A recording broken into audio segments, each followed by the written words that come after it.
All right. Welcome, everybody. Glad to have you here. My name is Jordan Joby. I'm the Associate Director of the Egg Aid Institute, which is led out of Washington State University in partnership with a handful of other schools, including UC Merced, Oregon State University, Heritage University, Wenatchee Valley College, and the University of Virginia. We also partner with Innovate Ag. So just mentioning our partners there. We have been lucky enough to work closely with the Washington State Academy of Sciences team as they're planning a deep dive into AI and agriculture. And we've also been lucky enough to work with Erik Nicholson and our presenter in a few weeks, Ann Visser, who both have really unique perspectives from working really closely with farm workers and farm worker communities as they um, start to engage with AI and agriculture. So we wanted to add to the conversation and bring in folks who can talk about the human perspectives and the labor and workforce development issues, both the challenges and the opportunities from engaging with ag tech innovation and AI and agriculture. So I'm going to turn it over to John McNamara, who's on the board of Washington State Academy of Sciences, who's going to moderate this discussion. And thanks to Erik and John both for being here today. I think we're all really excited to have the opportunity to engage in this challenging and really important topic. Go ahead, John. Jordan, and thank you, Melanie and Rensky, for organizing the Growing with AI. I assume pretty much everybody on this call is familiar with the program. If not, just look up Growing with AI in Washington State, and it'll lead you to our Washington State Academy of Sciences program that Jordan mentioned we've been doing this winter. And we'll have a Farm of the Future webinar next week. And then in April in Wenatchee, we'll have a by invitation in-person workshop to come up with ideas for the future. My work in farm labor started in 1968, milking cows in a barn that was 100 years old then. Some of you can relate to this story. That 80-acre farm was a century farm in 1974, 80 acres, which you might have gotten $100 for then. It was sold last year at $1.5 million. So you know how things have changed. I only met Erik a couple of months ago, and as Peter said, I now consider him a brother. We hit it off, and I'm very impressed with his experience and perspective on agriculture, labor, and technology. He's former vice president of the United Farm Workers of America and is presently the executive director and co-founder of Semillero, the Ideas, which I'm sure he'll talk about. He's been very much involved in teaching and helping people in farm labor. And I think Erik, you'll talk about that. It was just announced of a Washington State program about farm labor that you and your organization have done. So I'm going to give Erik about 35 minutes to talk and then leave time for questions. So please feel free to either put questions in the chat during the meeting or save them for the question and answer session. And with that, Erik, please have at it. All right. Are you you're seeing my screen? Kind of. Yep. Yep. All right. One of the great ironies of me being here today, as my amazing daughter would be quick to point out, is I am not technologically enabled. And so I appreciate your patience with me with this PowerPoint. Thank you. I am honored to be here. Thanks to AgAid. Thanks to Washington Academy of Sciences. Looking forward to share kind of our journey of how we're trying to address the existential challenges of agriculture, and really believe that the people on the front lines are the best ones to do that. Now, if I can get my slide to advance.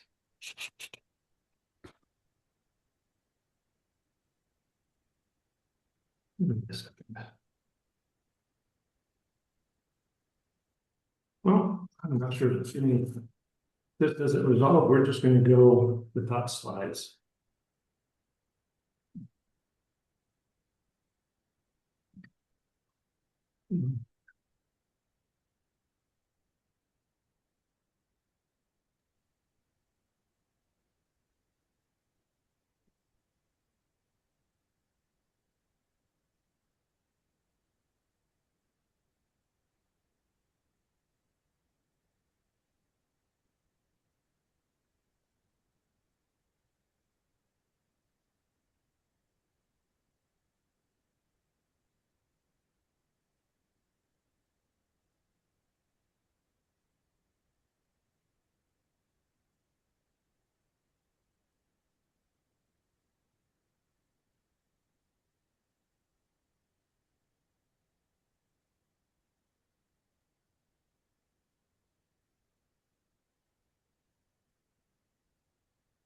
Okay,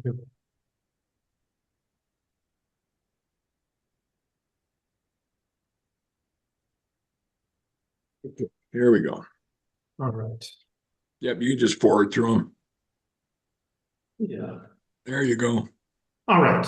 So thank you for your patience. So the kind of the work we're doing is really looking at farm workers as knowledge workers and truly believe that engaging with the community we're working with has asked us to refer to them as agricultural professionals.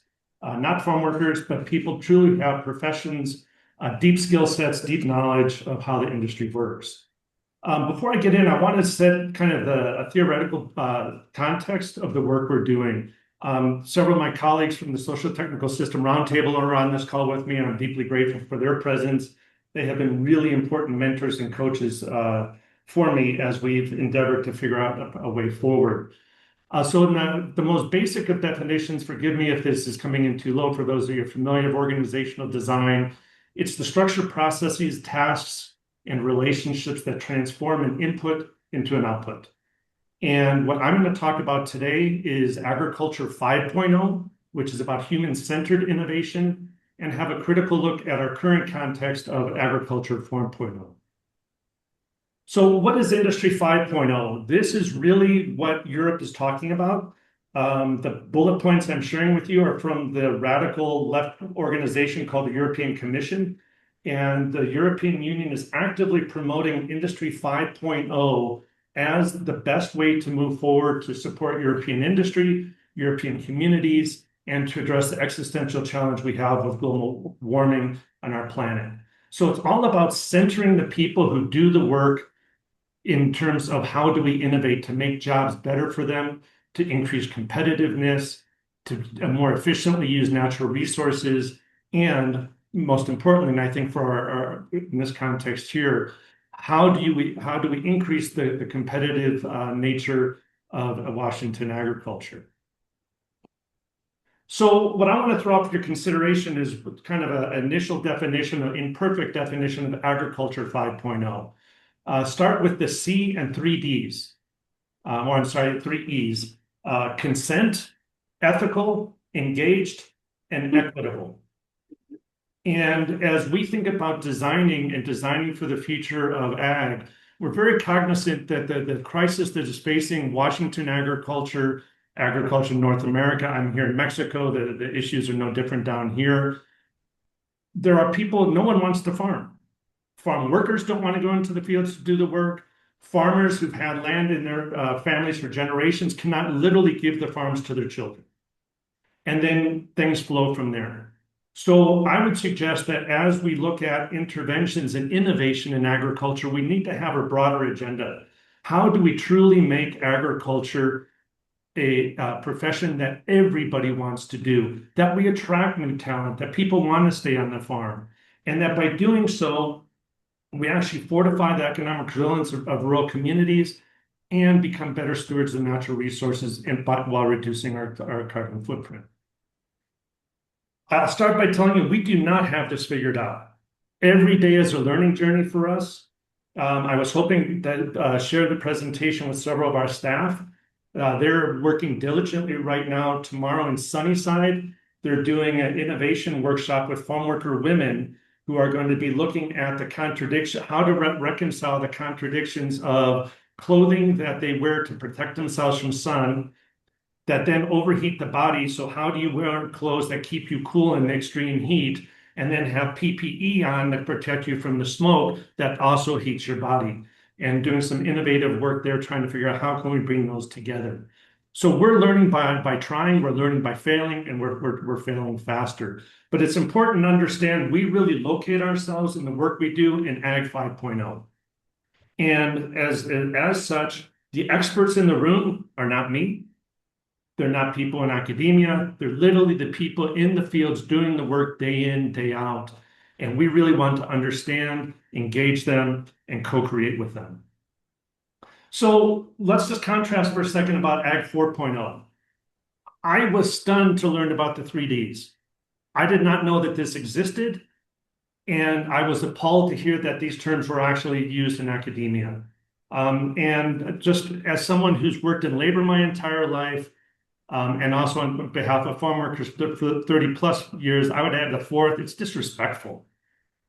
The people who work in the fields are tremendously proud of the work they do. They understand that absent their labor, the world would not eat. And they are desperate to be seen, to be recognized and celebrated. They are not asking anybody to save them. They're not asking anybody to automate their jobs.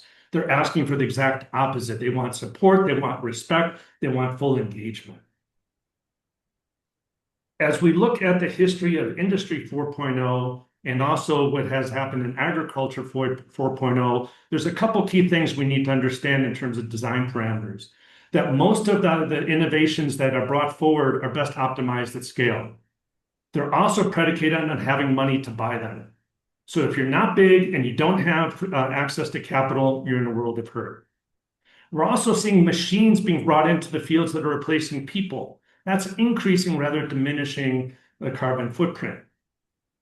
And I have put this challenge to every ag economist I have come across, and nobody can bring forward data that substantiates the fundamental premise of Ag 4.0, that greater efficiency results in higher profitability for growers. It doesn't. The history of agriculture, of Industry 4.0 and 3.0 with mechanization, exactly the opposite. And then the question then we need to ask ourselves, as we automate agricultural work, what happens to the communities that are desperate or depend on the wages and the revenue that that work generates for their economic livelihood? I think of Mapton, I think of Pasco, I think of Sunnyside. You take out agricultural wages, those communities are going to collapse. And we've seen this before. To add insult to injury, from a farm worker perspective, it's bleak times. The Trump administration has latched on to Ag 4.0. And their response, literally, as we look at the real prospect of mass deportations that can easily decimate the farm labor force in the United States, is to automate. So from a farm worker point of view, as they look out to the 4.0 efforts, they see a coalescence between an administration that hates and openly despises farm workers and demonizes them at every turn, and other efforts to automate are all now becoming synchronized in one effort to eliminate their jobs and livelihood. So we need to be cognizant of what are we designing for? And in Ag 4.0, the conversation is about efficiency. We've seen this before. And the tomato harvester was developed by UC Davis to automate or to mechanize the harvesting of field-grown tomatoes. And that machine, like almost all of these interventions, are optimized at scale. So what happened following the deployment of this mechanical harvester? 88% of the tomato farms in existence at the time went out of business. Over 30,000 jobs were lost. This is not a unique case. We've seen this scenario also in the Midwest where I grew up: corn, soy, wheat, massive farm failures, farmer suicides, losing the family farms, land concentration, and the depopulation of rural America. So we've seen this story before. And if those were the outcomes that we desire, then onwards. But as we started, from our perspective, we aspire to have a different outcome and design for a different future for Washington agriculture and agriculture writ large. The other thing that's really hard, not or impossible for us to look past, because many of us where we live, we're surrounded by data centers, and even more, is the impact these data centers are having on our lives. This is an article that came out yesterday in The Guardian, documenting how Kentucky farmers feel under siege by efforts of land speculators to buy out their family farms in order to put data centers. We've already seen in the state of Washington and Oregon competition for scarce water as these data centers are going up where we don't have water. We're going to be in an extreme drought situation once again. In Eastern Oregon, there's been reports now that the data centers, by bringing the water out of the ground table that's already heavily contaminated with nitrates, they're further contaminating by the evaporation that happens and making the nitrate pollution of the groundwater worse for farm workers who depend on that. Those are their wells, and smallholder growers in Eastern Oregon. And shoot up to Quincy, Grant County, people are seeing higher electric rates. These are rural residents, these are farmers, these are workers. So as we start thinking about how do we engage with AI, I think we have a more responsibility to be inclusive of what are the upstream and downstream effects of this. I was talking about this presentation to a colleague and said somewhat flippantly, having grown up in come of age in the 80s and 90s, this kind of reminds me of talking about how great my Nike tennis shoes are. And oh yeah, I'm going to talk about the child labor situation later because I really like how these Nike shoes fit. I don't think we have, at least for those of us in rural America, we don't have the luxury to segment out this conversation and say we'll figure it out later. It's now. Data is the oil of the 21st century. One of the things I am most concerned about as we figure out how we make agriculture better is what happens to the data, who is going to be owning it, who aggregates it, and how does that further concentrate power and wealth in the hands of few. The question, and it's not really a question, because if you talk to the technologists, they're very clear that the first push of automation is farm workers, but once they're able to aggregate enough data, there will be no need for farmers. And again, if this is the future of our food system that we want, then forward, right? But if it's not, perhaps we should be having more critical conversation about the outcomes of our efforts. So coming back, why aren't we designing for what we want?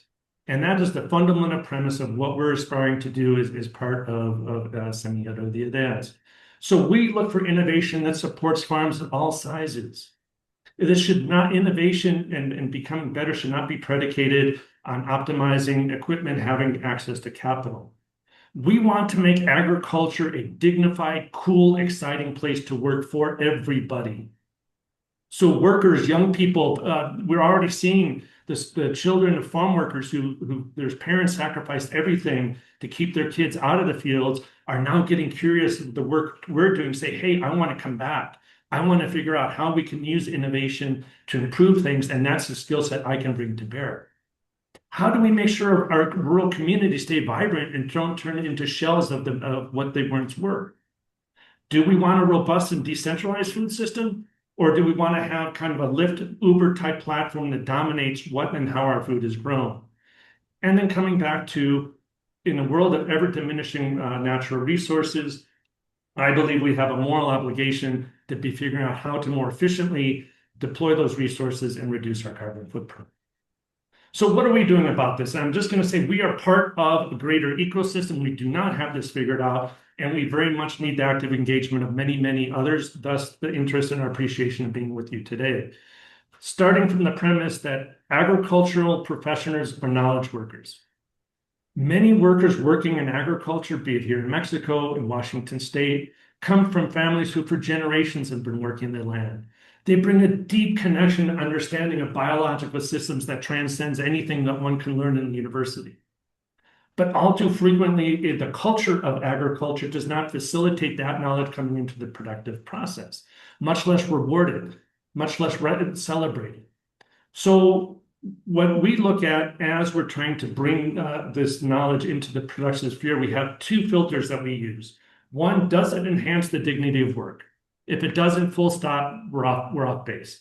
And second, does it support growers to be, and I put the placeholder there, more productive, efficient, safer, better indices of food safety, metrics that are significant for growers that they want to achieve to better compete in the global marketplace.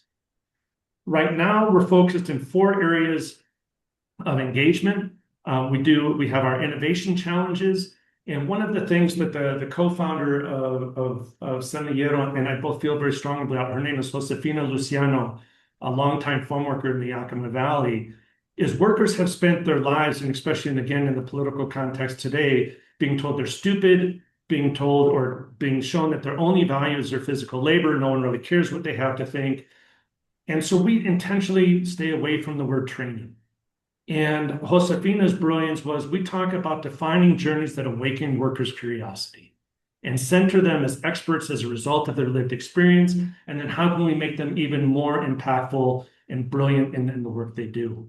So we're designing the workshop I described for you that we're going to do tomorrow is exactly that. How do we design, how do we create experiences that awaken workers' curiosity and help them tap into that latent knowledge and brilliance they have and know that they will be celebrated and rewarded as they do that.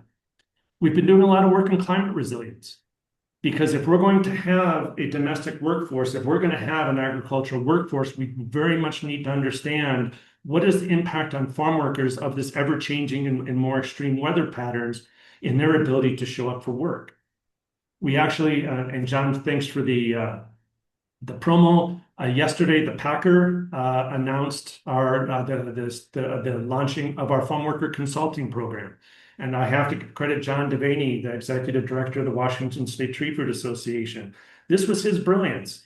And he leaned into the fact, our value proposition, farm workers being knowledge workers, and said, if that's the case, why do they have to innovate something new? Why can't we access their knowledge now? And thus was born this consulting program. And then another piece I'll be talking about, and with deep gratitude to Ag8 and Jordan's leadership, a co-creation endeavor where we have brought together farm worker innovators together with faculty, students that have technical knowledge, and together they're co-creating even more impactful innovations. And I'm going to talk a little bit about each one of those in the remaining time. One point I want to make very clear: we do not equate AI with digital tech. I'm sorry, we do not equate innovation with AI or digital tech. As we understand agricultural processes, organizational design, and farm worker experience, we've developed kind of our operating assumption right now is 4 buckets.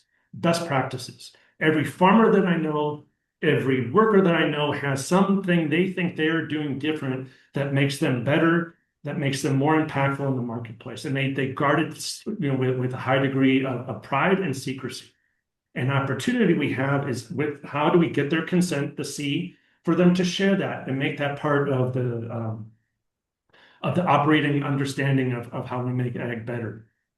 I'd like to tease my grower friends. If I was back in the States, I'd be showing my bookshelf behind me and say, why is it that you can't find a single book when you're launching a new business that says start your business as if it was a farm? There's not one. And every book talks about lean startup, kind of how do you fail faster, you move quick, how do you engage all players, bring that knowledge quickly in the productive process so you can be impactful and profitable as quickly as possible. The processes we have in ag are hundreds of years old. They're woefully inadequate. They're woefully inefficient. In the 36 years I've been doing this work, I can count on one hand and one finger the number of growers that can tell me what the numeric value to 2 decimal points of their retention rate is. In mainstream industry, you would be fired if you're an HR professional and you did not know that, because you're hemorrhaging thousands of dollars per worker that you lose. Yep. Then we look at how to optimize existing resources. What can we do better with what we have, coming from a place of appreciative inquiry? And then lastly, how can we deploy and develop technology that enhances the work experiences for all?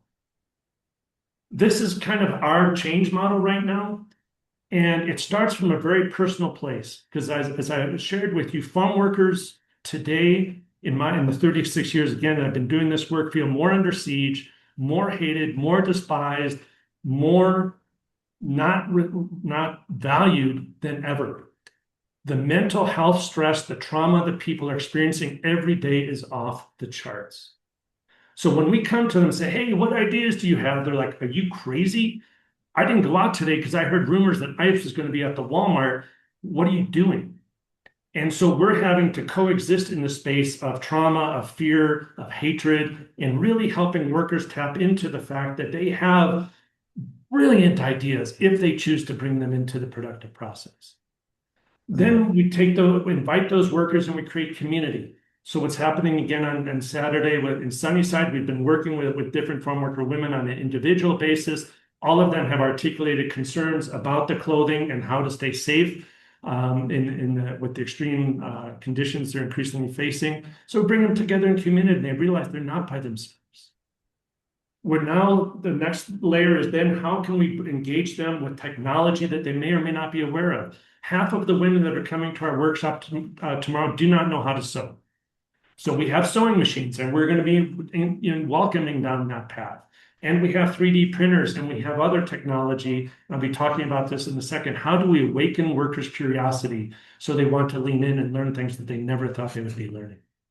Then obviously what they develop needs to be impactful at the farm and be meaningful. And one of the key stakeholders that determines how meaningful it is the grower.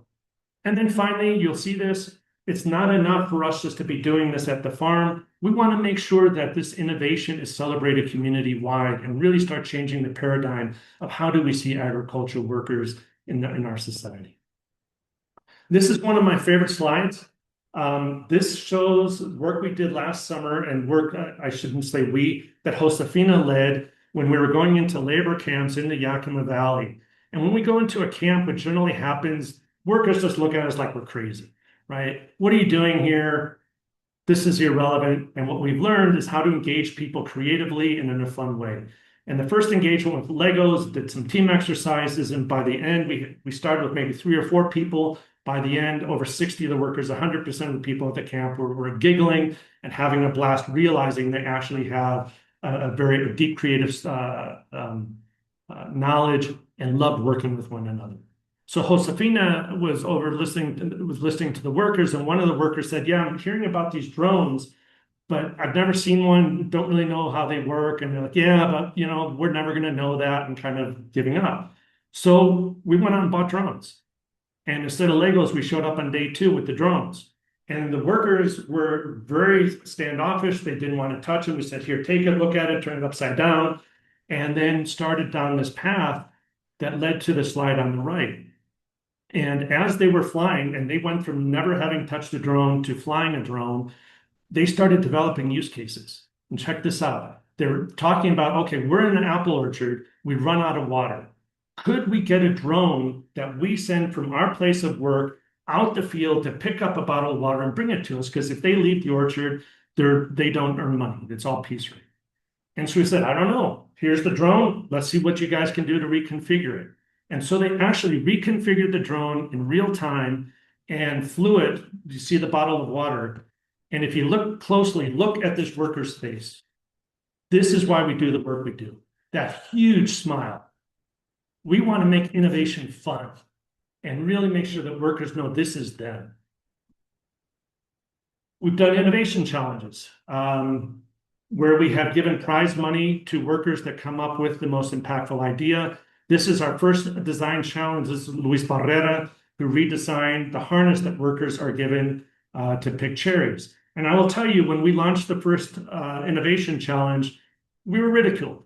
There are people, especially on the employer side, cherries, are you kidding me? What's there to innovate? There's the tree, you put the ladder under the tree, worker climbs the ladder, has a harness on, fills bucket, goes down, empties bucket, repeat. This is a fool's errand. And when we brought together our judges that always include a worker that works in the commodity and a grower, she was blown away. The grower is blown away because the nature of the submissions were systematic, talking about redesigning the orchards, changing pruning protocols, completely redesigning existing equipment, and then what Luis did, designed a different harness. And just to center this bucket can weigh up to 30 pounds when full. And if you look the straps that the worker has, those are seatbelts. Those are nylon straps, and they attach behind her neck. Those straps provide no back support, and they cut into your shoulder. These are the least disgusting pictures that we have found to show you after one day of picking cherries what a worker's shoulder looks like. What Luis explained to us, and with the reason he came up with what he did, he said, really, people 3 to 4 hours into picking cherries, no one is picking cherries anymore. What they're doing is they're managing pain, because the degree to which they can raise their arm and get the fruit without further cutting and bruising their shoulder, they'll do it. And if they don't, they're just not going to go there. And as a result of this intervention, he went to he lives in a labor camp, had no independent transportation, walked in the local flea market, bought a bunch of backpacks, and literally with a pair of scissors, a needle and thread, redesigned this. Punchline is Luis estimates he's now 30% more productive than everybody else because he's literally not in pain. His back doesn't hurt him, and he's very agile in how he's working. 30%. This is the program that I was just talking about, our farm worker consultant program. And these are not adjacent farm consulting. These are workers who've gone through 16 sessions voluntarily to learn how to consult. We actually did a dry run with Semillero, and they were blown away. And these are now workers that are looking to actively engage on a collegial basis with employers to help them address real-time issues, real-life issues that they have on the farm.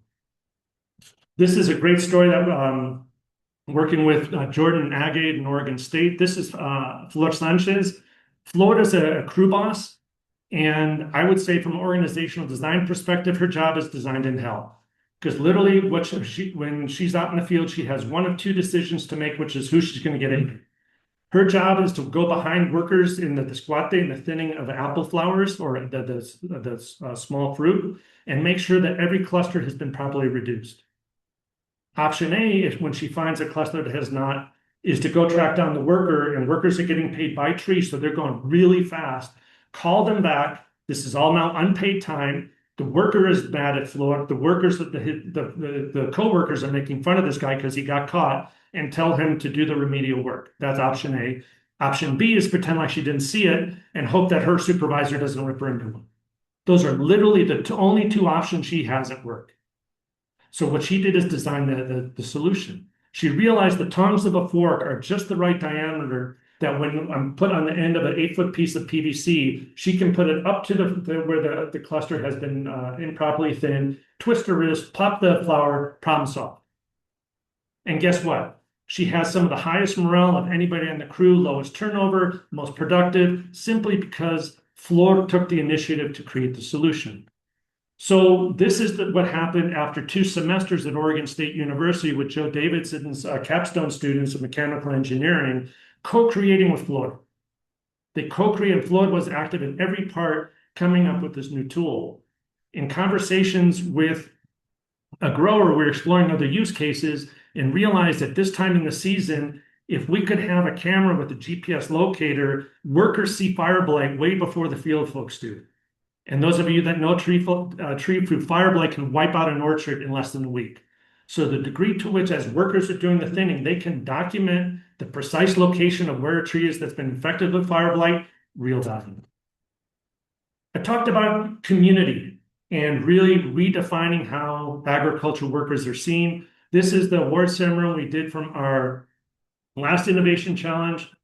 We do our best to bring in as many people, dignitaries as possible. So we had Nicole Johnson, Washington State Department of Ag, and Senator Saldana helping us to reward and recognize the farm worker innovators. And I will tell you one of the most moving stories, when we did our first award ceremony, the brilliance of my team was that we gave everybody a certificate of achievement. And I had a woman come up to me who looked about my age, I'm 59, in tears. She didn't win. In tears, and she said, this is the first time in her life anybody has cared about what she has to think. I lost it. I started crying too. And it's like, oh my God, thank God this late in your life it has finally happened, but oh my goodness, what an indictment of us in our industry that it's only happened now in your career.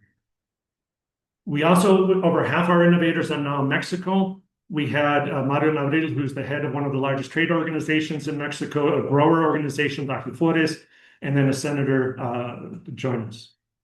Lastly, I'm honored to be working with the Washington State Department of Ag and Danny, who's an amazing leader at that organization. The results of a survey we did with farm workers about the impacts of climate, where they live, where they work, and their communities of origin were actually published with workers' consent in the climate resilience plan this Department of Ag put out last year. We're now getting ready to do round 2 and a deeper dive of engagement with workers around climate resilience. The takeaway I'll share with you is workers are earning less and their expenses are going up. And just very quickly, and this is, I think, my last slide. For example, cherry harvest. As many of you know, there's a threshold temperature, I think it's 83 or 86 degrees, that when the cherry reaches that temperature, it's no longer viable to be picked. And when we're having extreme heat, that can happen very early in the morning by mid-morning. So in order to get the fruit off the trees, much of the harvest is shifted to starting at midnight or 1 o'clock in the morning. The first year that happened, it was a nightmare. We saw children in the field we have never seen before. But I'm talking children, I'm talking infants, I'm talking toddlers, I'm talking all types of kids. Because in the thinking about shifting to night harvest, no one thought about, oh my gosh, where are the workers going to leave their kids because there's no daycares open in the middle of the night. Now there are daycares open in the middle of the night, but they're charging a premium. You work at night, it's harder to see the fruit. Yeah, the opportunity for eye pokes and ladder falls are greater because even though you do have the lighting, you have a lot of shadows. And so workers' revenue is decreasing while their expenses are going up. And then also what I'll say, when they go home, most workers do not have air conditioning. And so their ability to cool their bodies as a biological system is greatly reduced because they literally at home cannot get cool enough to go back to the work day refreshed. That's what we got. I hope to have provoked some questions and conversation here and really look forward to talking with you. And thank you so much for your patience with my technological challenges. Thank you, Eric. Thank you very much for that. I'll kick it off here. Eric, right at the beginning, brought up a line that I used. Hopefully, I wasn't the first, but it was referred to me about the actual jobs to be done, about demeaning, dangerous. That's not about the people. My comment was not about the people, but about the jobs. And what Eric has talked about, when we recenter toward the people, the people that do the work, they can decide what best technology to use. The bigger picture that wasn't referred to directly in so many words in Eric's talk, but it's part and parcel of it, is the long-standing line that technology will create more jobs. We will replace those difficult, hard jobs so that the people doing them can do better jobs. And as we know, that, let's just say, hasn't been the case. So, how do we move forward? So, with that, we had I see that, um, Pete, you put in a book on AI for the ordinary.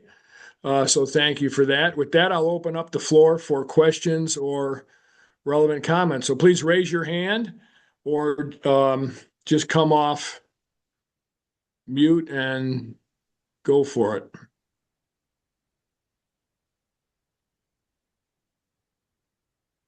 John, one thing I'll share with you just to be a little bit provocative and see if we can get a conversation going.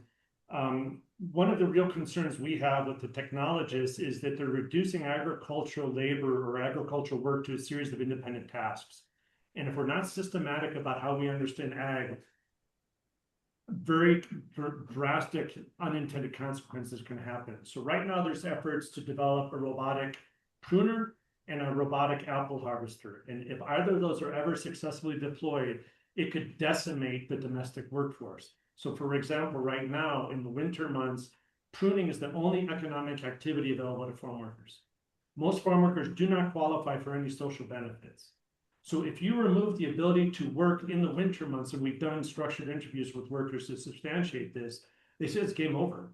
They will starve, there's no other work available to them, and be forced to leave. And that could happen like that. And if that happens, those same workers who are pruners are also asparagus cutters. They're also tying the hops. They're also pruning the wine grapes. They're also working in the cherries. We could wipe out the domestic labor force simply by deploying a signal technology because we're not thinking systematically and what are the upstream and downstream impacts of that technology. Thus, this real kind of moral call for us to have a conversation. And I hope this is a role that the Washington Academy of Sciences can play of bringing us together so we can understand from a variety of perspectives, what are the impacts? How do we design innovation in a way that really upholds all sizes of farmers and make sure that we have a vibrant domestic labor force into the future? I think people heard that about, how do we, in fact, balance or plan for the introduction of technology and the effect on workers. And one of the things that Eric brought up that even though I try to think about it deeply, I miss the point that a person is not only working in an apple orchard. That person is working on a number of different farms over the course of a year.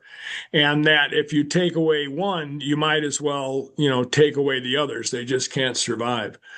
Okay, comments. And I think the Academy would love to hear ideas on how we deal with this.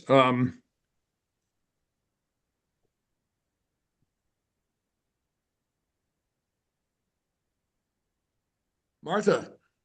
Thank you so much, Eric. This is great, great, great. I Thank have a you. question. Is there a diagram, like the ecosystem, that visually we can present more to many stakeholders? Because what you're saying, we understand it, right? But is there like a graphic? Mr. Roy Disney said, graphics, cartoons make life easier. Is there such thing, and or can we engage design departments at the University of Washington to come up with this whole design? That's a great question, and the short answer, Martha, that we don't, and I think it's very much needed, because I think the more proactively we can be about how do we design that ecosystem, who are the players that we need to get to Ag 5.0, the better. So I welcome that, and I'd love to work with you to figure that out.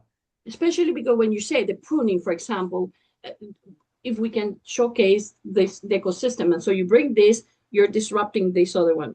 I'm a cartoonist, that's why part of my life has been a cartoonist. So you can disrupt that, so you can kind of animate that and showcase easier for people to understand, and especially for the startups that come thinking that they can solve the world's problems, not having been in the ecosystem of agriculture, and will be disrupting it, but not in the right way. So for us to educate that side of it and to engage with our workforce and the graph. So I'm all yours, Eric. Unless Eric, Peter, you had your hand up, and then Melanie. Yeah, Eric, um, marvelous, well done. Thank you. And the things that you pointed out, I can look inside my family experience of being dirt farmers in Kittitas County over the last 100 years and say everything that you've said applies to my family. And say it this way. Um, I've had many of my farmer cousins injured that has cut their working productivity on the farm short, where they literally could not perform the work that they did. So that injury thing is not something that's just with our current day farm workers, but it's a reality in the ag business that we've had to live with. Another thing is working year round. One of the ways that my farmer cousins have dealt with it is my cousin Paul's wife, Jenny, is a school teacher, and my cousin Brian's wife, Rebecca, is a nurse. And so it's like, in order to be able to have uh, healthcare benefits and to be able to have a constant 12-month stream of income, they've had to do those kinds of things to compensate for the not year-round making money kind of thing. And the other is that when my family took over the farm that they're on now, it was totally undeveloped, and they had to go through amazing kind of innovations to be able to make the place usable. So that whole idea of innovation, if we did the history of farm work, it's there. Why aren't we applying it now in the context like you're saying? And Another example is that, the picking cherries from midnight to 7 o'clock in the morning. Uh, when my cousin Paul was baling hay, you get more money if you had hay blossoms, alfalfa blossoms on the hay. And so he would bale from midnight to 7 o'clock in the morning in order to be able to have higher quality hay that he could get a higher price for.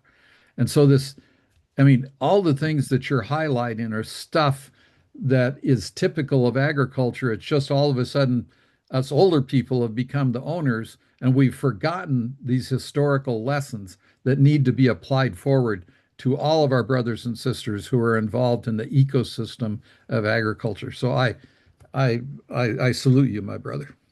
Thanks, Pete. You, Peter. Melanie. Hi, Eric. I love the stories of creativity and innovation from the ground. That's wonderful. And it's a good reminder to all of us that innovation does not always need to be high tech.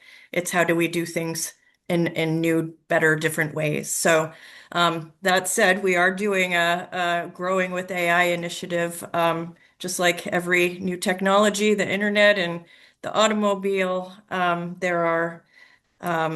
there's always going to be downsides and ways that we use the tools. And you're right, we need to think systemically. So thank you for being part of this conversation.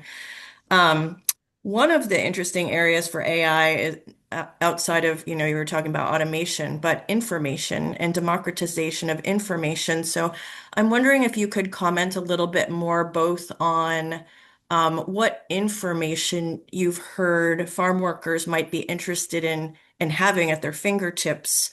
And also the other way, like you were saying, what information, how we might incentivize them sharing information that helps do farming more efficiently and, more economically, et cetera. Thank Thanks, you. Carolyn. Great questions. And I've got two answers top of mind. When we did our initial climate survey, we talked to a single mom, and she told us the story of getting her kids up early in the morning in the summer, getting them ready to go, dropping them off at daycare, getting to work, only to be sent home several hours later because it was too hot. She ended up losing money. She had to spend money for gas. She spent money on the daycare. She didn't get that money back, and she didn't earn nearly enough to cover the day's expenses. Yeah. And so, in the seminar that you all had hosted several places back, when they're talking about AI and weather, the degree to which workers can make informed decisions ahead of time about whether is it worth going out to the fields. Now, obviously, we need to coordinate with employers and make sure people aren't left, but we've got to be more systematic because it's not right for the poorest of the poor in our industry to bearing the costs of heat impacts in our industry. So I think that is one I know, my team and I are looking at right now. How can we apply the accuracy that AI is generating weather forecasting to give workers much better information about where and how their work can be best deployed.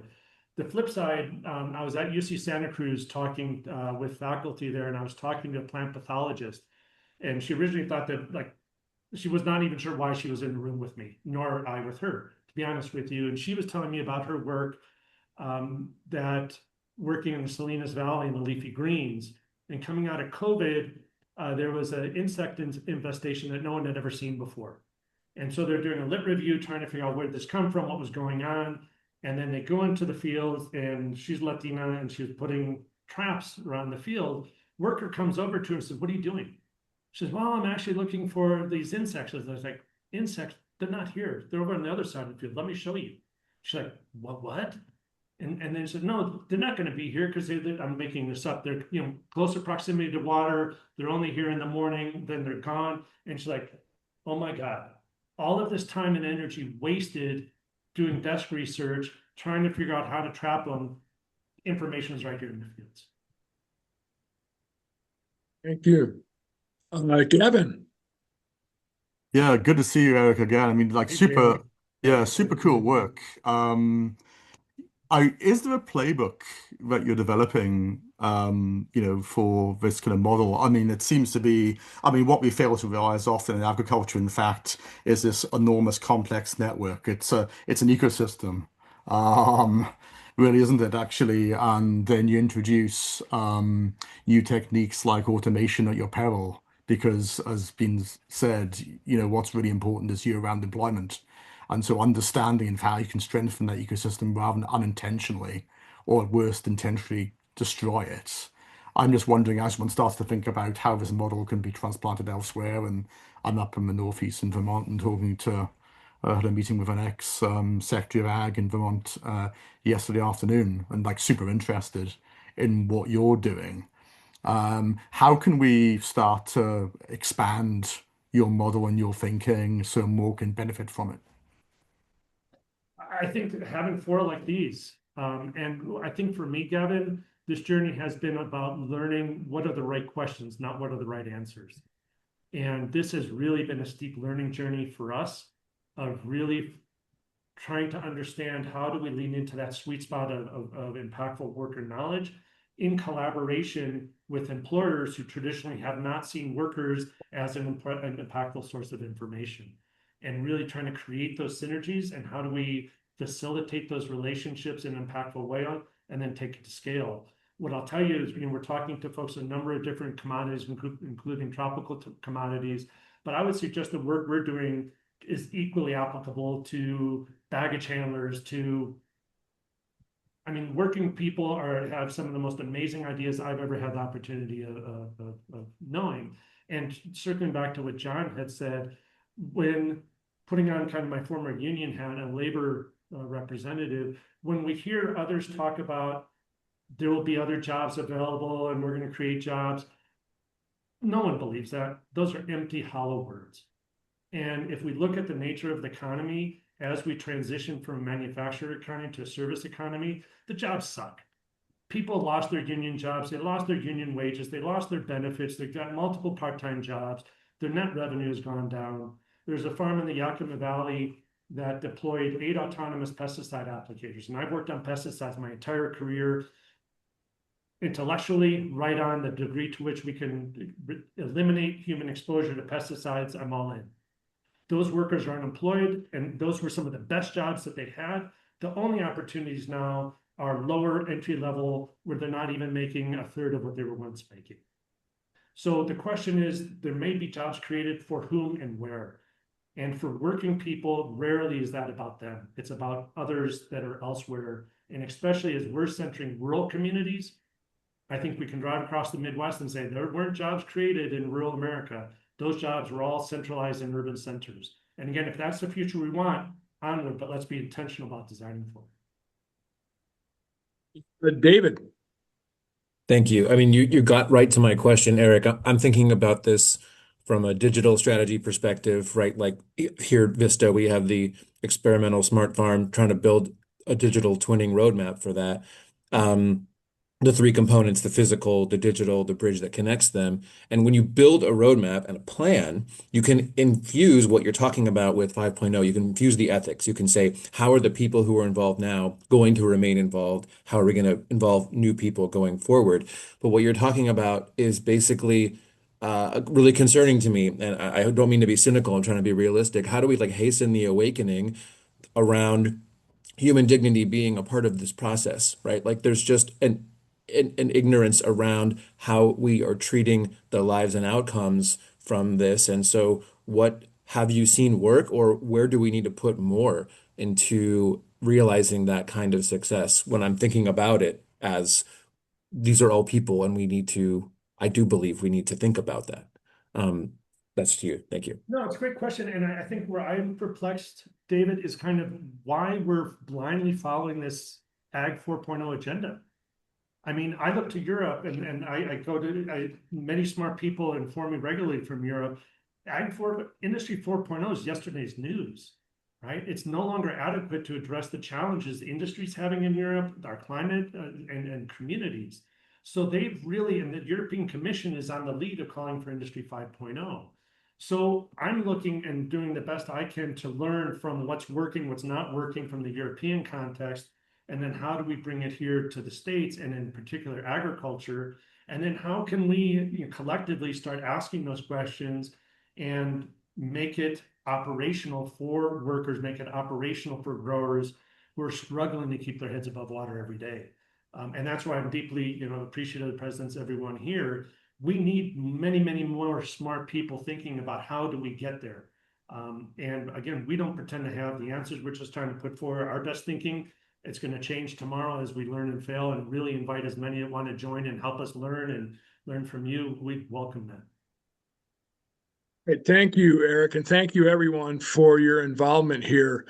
As much so, this recording will become available in a couple of days, and if you're not familiar, then this coming Wednesday, the 4th of March, we are running an interactive webinar called Farm of the Future. It will be a discussion section of small groups to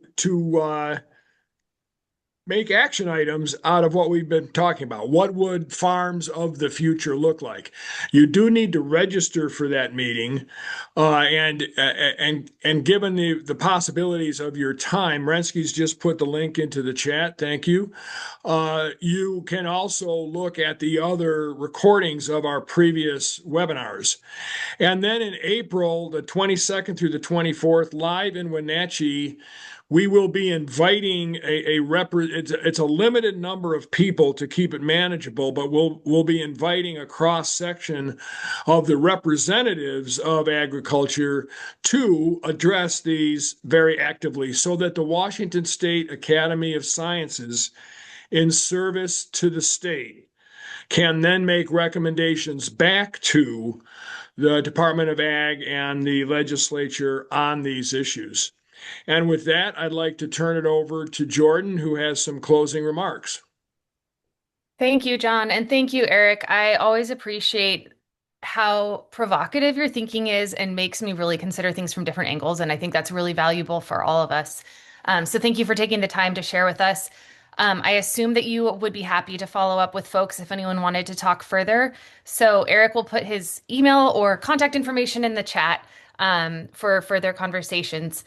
And if you want to continue to engage in this area, we're hosting one more seminar on this same topic. I'm putting the information in the chat on Thursday, March 12th. Oh, my message is too long, so I'll send it in two parts. On Thursday, March 12th at 1 p.m., Dr. Ann Visser from UC Davis will be talking about her work. She's been doing embedded ethnographic research in similar communities to Eric, and has some findings and thoughts to share with this group as well. So please come back for that. You do need to register for it as well. And we'll look forward to continuing the conversation. So thank you again, Eric. And I hope everybody has a great weekend. Bye. Thank you, everyone. Thank you. Thank you. Rensky, thanks so much for everything. Let me know if there's anything else I need to